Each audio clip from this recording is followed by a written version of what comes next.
The North American P-51 Mustang is often celebrated as one of the most iconic fighter aircraft of World War II. Its sleek design, long range, and powerful engine made it a symbol of American air power. However, many pilots and historians have pointed out that the P-51 was not actually an excellent dogfighter compared to aircraft like the Spitfire or Messerschmitt Bf-109. It had weaknesses in turning performance and could be vulnerable at low speeds or altitudes. Despite these flaws, the P-51 played a crucial role in securing Allied victory, especially in the European theater. The key to its success was not its ability to win quick, twisting dogfights, but its capacity to fly long distances, escort bombers deep into enemy territory, and dominate the skies strategically. This paradox being a bad dogfighter, yet a war winner, makes the Mustang a fascinating case in military aviation history. When the P-51 was first developed in 1940, it was not intended to be a top-tier dogfighter. North American aviation built it quickly to meet British demands for new fighters.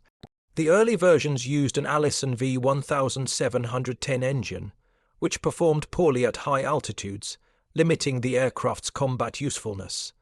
Compared to the agile Spitfire or the rugged P-47 Thunderbolt, the early Mustang was underpowered and lacked maneuverability. It struggled in tight turns and had sluggish roll rates, which made it vulnerable in close-range fights.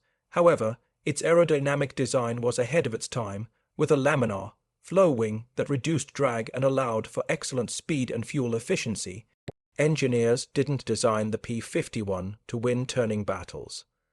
They designed it to go far and fast. These early flaws later turned into advantages once the Mustang received a new engine and a new mission, long-range escort duty. The P-51's reputation changed dramatically when the British Rolls-Royce Merlin engine was installed in place of the Allison. This upgrade gave the Mustang exceptional high-altitude performance and increased top speed beyond 430 mph. With this transformation, the aircraft could now escort American B-17 and B-24 bombers deep into German airspace. The new engine didn't suddenly make the P-51 a perfect dogfighter. It still had weaknesses in tight turning combat, but it gave it the power and endurance to fight on equal terms with German aircraft. More importantly, its range allowed it to protect bombers over Berlin, a task no other Allied fighter could accomplish at the time. This strategic advantage changed the air war completely. Instead of fighting defensive battles over England, the Allies could now take the fight directly to Germany's industrial heartland. The Merlin engine turned the Mustang into a war-winning weapon through reach, not maneuverability. Many people think of air combat as fast-paced duels between two fighters twisting and turning through the sky. In reality, by 1944, air warfare had become more about strategy than style. The P-51's job was not to chase every German fighter. It was to ensure that Allied bombers could reach their targets and return safely. This meant flying long, disciplined escort missions, often at high altitude, maintaining formation rather than diving into one-on-one fights. The Mustang's long range, speed, and ability to operate efficiently at 25,000 feet made it perfect for this task. While German fighters like the FW-190 or Bf-109 could outturn the P-51 in close combat, they couldn't stay in the air long enough to challenge it deep in Germany. The P-51's strategic endurance broke the Luftwaffe's ability to defend its skies, proving that range and coordination mattered more than raw agility. Before the P-51's arrival, American bomber crews suffered terrible losses. B-17s and B-24s flew deep into enemy territory without fighter cover, making them easy prey for German interceptors. The U.S. 8th Air Force faced casualty rates so high that missions over Germany became nearly unsustainable. When the P-51 entered service in late 1943 and early 1944, everything changed. For the first time, bombers had a fighter that could stay with them all the way to Berlin and back. Mustang pilots flew close escort, intercepting enemy fighters before they could reach the bomber formations. They learned to use their speed and altitude advantage to dive on enemies rather than turn with them. This tactic, called boom and zoom, allowed P-51 to dominate the skies without relying on tight turns or dogfighting skill. The result was a dramatic drop in bomber losses and a steady collapse of German air defenses. The P-51 Mustang excelled at boom and zoom tactics rather than classic turning dogfights. In this strategy, the pilot climbed to a higher altitude, gained speed, then dove on the enemy aircraft with great velocity, fired a burst, and zoomed back up to safety. This exploited the Mustang's superior speed, energy retention, and diving ability. German fighters often tried to lure P-51s into turning battles, but experienced Mustang pilots refused. They understood that maintaining speed and altitude was the key to victory. The Mustang's laminar flow wings allowed it to dive fast without losing control, giving it a decisive advantage in hit and run attacks. This tactical approach fit the aircraft's strengths perfectly. It didn't need to turn an enemy to win, it only needed to strike first and escape. In this way, the P-51 turned its supposed weakness as a dogfighter into a powerful advantage in modern aerial warfare. When the P-51 entered combat over Europe, the German Luftwaffe quickly realized it faced a new kind of threat. Before, German fighters could wait for unescorted bombers, pick them off, and retreat safely. Now the P-51s followed the bombers all the way to the target. German pilots had to engage not just bombers, but also aggressive escorts capable of fighting anywhere over Germany. This constant pressure wore down German morale and pilot effectiveness. The Luftwaffe began losing its most experienced aces, who had no safe bases to retreat to. Even if the P-51 wasn't the most agile dogfighter, its presence forced German pilots to fight on unfavorable terms. The Mustang's long range meant there was no escape, and that psychological dominance was as effective as any mechanical advantage. By 1944, German skies no longer felt safe, marking the beginning of the end for the Luftwaffe. During the D-Day invasion in June 1944, the P-51 Mustang played a vital role in securing Allied air superiority over France. The success of the Normandy landings depended on keeping German aircraft away from the beaches and supply lines. The Mustang's ability to patrol wide areas for long hours ensured that Allied bombers and ground troops operated without major interference. After D-Day, the P-51 continued to dominate the skies as Allied forces advanced through Europe. It was used for escorting tactical bombers, strafing enemy convoys, and attacking rail lines that supplied German troops. Even though it was never the best aircraft in a turning fight, its flexibility and endurance made it invaluable for maintaining continuous air coverage. The Mustang proved that the best warplane isn't always the most agile. It's the one that can be everywhere, all the time, supporting every aspect of the campaign. The P-51's long-range escort missions allowed Allied bombers to target Germany's industrial heartland, factories, oil refineries, and transportation networks. Before the Mustang, bombers had to turn back before reaching deep targets, leaving much of Germany untouched. With the P-51, those same bombers could fly straight to Berlin, Leipzig, and Munich, devastating critical infrastructure.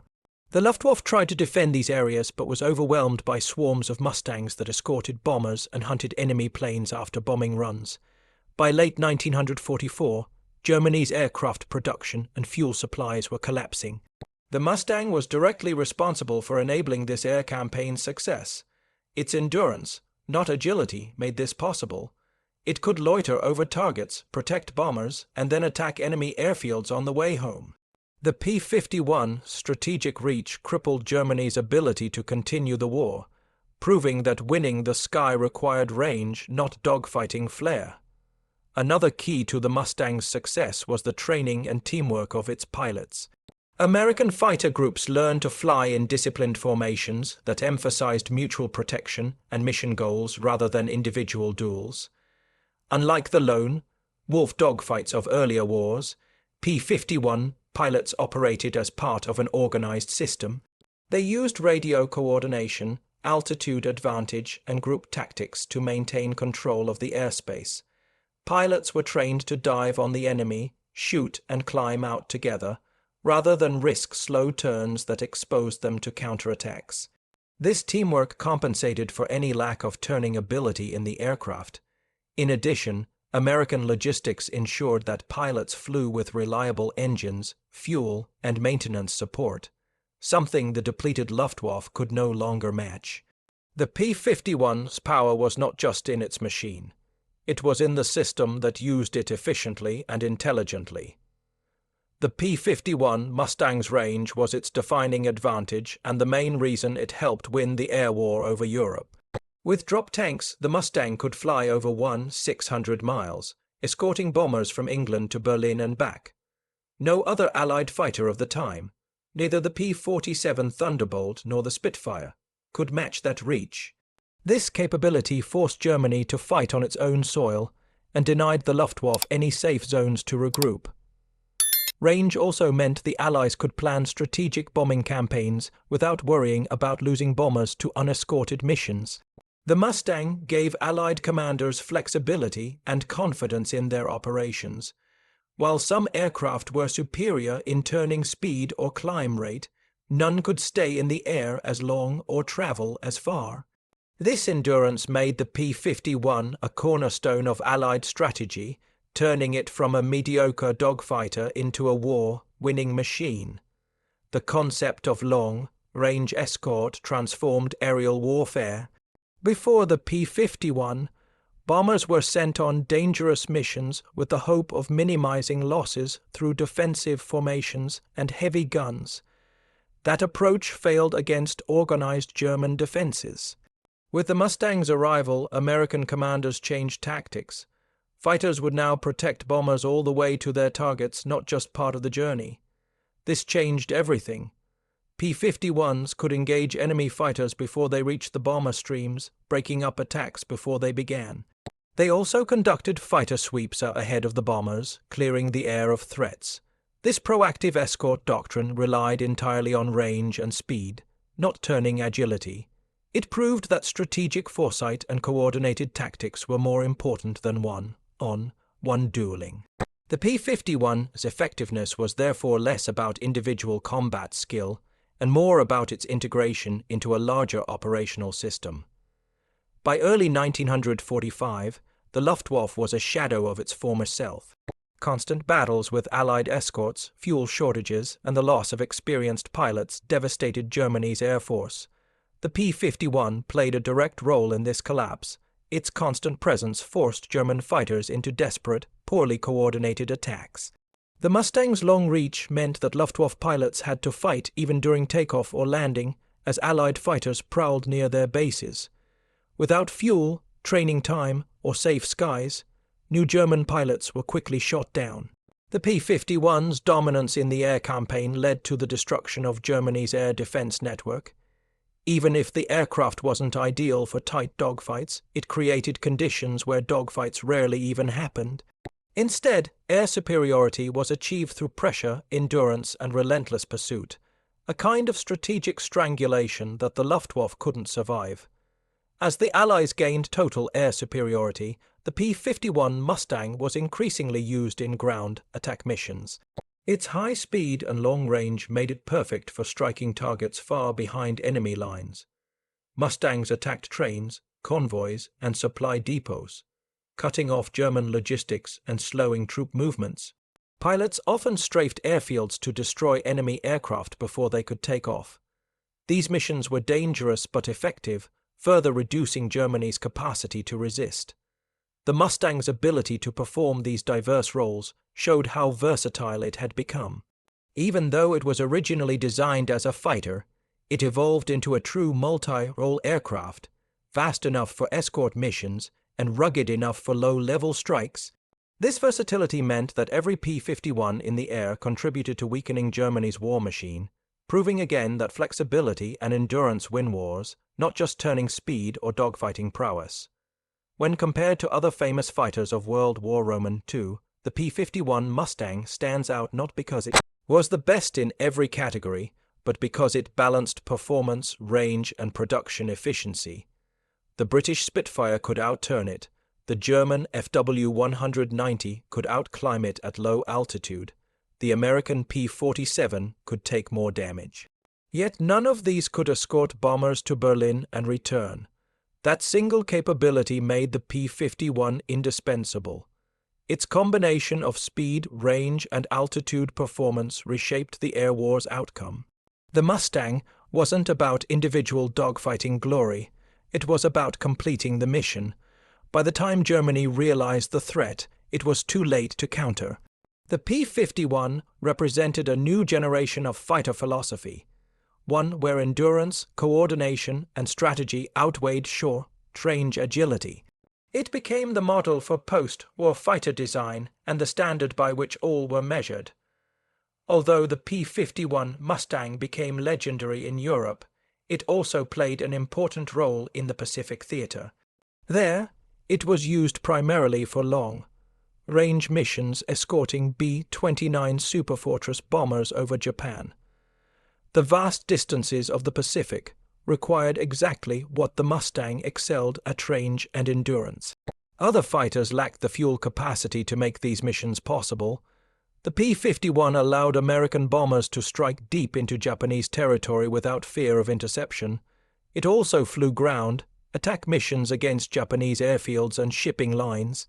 In this environment, dogfighting was rare, but the Mustang's reliability and range made it invaluable. It proved once again that air wars were won by the aircraft that could go the farthest and stay the longest.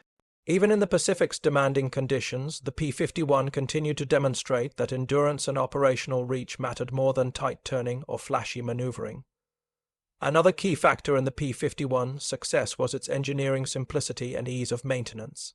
While the aircraft's aerodynamic design was cutting-edge, it was also practical to produce and repair. American factories could build thousands of Mustangs quickly, and ground crews could maintain them efficiently under combat conditions. The Rolls-Royce Merlin engine, although originally British, was built under license by Packard in the United States, ensuring a reliable supply of parts and engines. The aircraft's strong frame and easy access panels meant mechanics could service it faster than most contemporary fighters. This reliability allowed squadrons to keep large numbers of aircraft ready for combat at all times, something the resource-starved Luftwaffe could no longer match. The P-51's strength wasn't just in its design. It was in how easily it could be built, flown, and fixed. This industrial advantage multiplied its impact far beyond the front lines. After World War II, the P-51 Mustang became a symbol of Allied victory and air power. It continued to serve in many air forces around the world, including during the Korean War. Even as jet aircraft replaced propeller-driven planes, the Mustang remained respected for its speed, reliability, and beauty. Its success changed how military planners thought about air power. Range efficiency and mission flexibility became as important as agility. Modern fighters like the F-86 Sabre and later the F-15 Eagle inherited these principles. The Mustang showed that air superiority came from control of the skies across great distances, not just from winning individual duels. Its influence can still be seen today in the balance between speed, endurance, and multi-role capability that defines modern air combat. The P-51 story remains a lesson in how design and strategy can overcome technical weaknesses. After World War II, the P-51 Mustang became a symbol of Allied victory and air power. It continued to serve in many air forces around the world, including during the Korean War. Even as jet aircraft replaced propeller-driven planes, the Mustang remained respected for its speed, reliability, and beauty. Its success changed how military planners thought about air power. Range, efficiency, and mission flexibility became as important as agility. Modern fighters like the F-86 Sabre and later the F-15 Eagle inherited these principles. The Mustang showed that air superiority came from control of the skies across great distances, not just from winning individual duels. Its influence can still be seen today in the balance between speed, endurance, and multi-role capability that defines modern air combat. The P-51's story remains a lesson in how design and strategy can overcome technical weaknesses. The idea that the P-51 was a terrible dogfighter is both true and misleading. It's true that in tight, low-speed turns, the Mustang was outclassed by aircraft like the Spitfire or Zero. However, that metric alone ignores what really mattered in the context of World War II. Dogfighting was no longer the deciding factor in air warfare. Strategic dominance was. The P-51 was fast, stable, and deadly in high-speed engagements. Its pilots didn't need to turn enemies. They needed to outlast and outthink them. In energy fights and long-range missions, the Mustang was unmatched. So while it may not have been the best aircraft in a one-on-one turning duel, it was the right aircraft for the war that was actually being fought. This distinction explains how a poor dogfighter became one of the most effective weapons in the Allied arsenal. In the end, the P-51 Mustang proved that winning a war in the air was about more than dogfighting skill or technical agility. Its long-range, speed and reliability allowed it to escort bombers, destroy enemy defenses and dominate vast territories. It helped break the Luftwaffe, ensure the success of D-Day, and bring the war in Europe to a close. What made it great wasn't its ability to turn tightly. It was its ability to fly farther, faster, and smarter than any enemy. The Mustang's story teaches that technology and strategy must work together. Even with its limitations as a dogfighter, the P-51 became one of history's most successful combat aircraft. Its legend endures not because it was perfect, but because it was effective where it mattered most, helping win the war by ensuring the Allies owned the skies from takeoff to victory.